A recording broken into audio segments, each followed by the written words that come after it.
Hello! In this video I will show you how to set up VPN on OPPO K13x.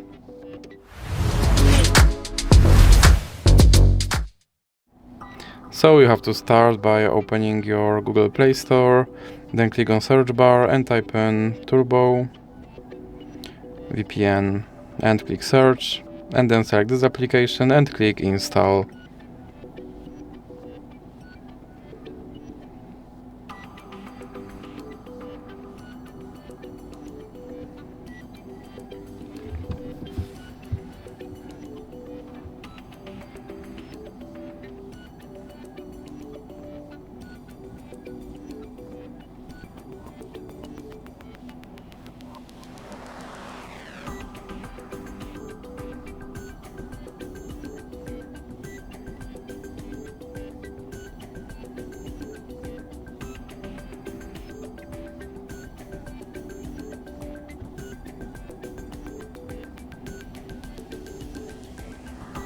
And now you can click open and then click agree and continue.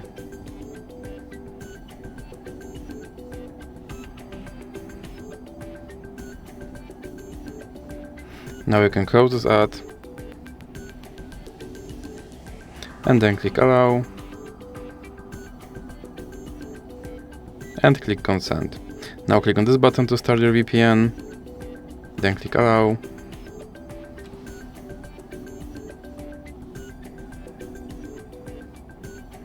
And you can close this ad. And as you can see, I'm connected to VPN in Canada. So that's it for this video. If you liked it, please remember to leave a like and subscribe.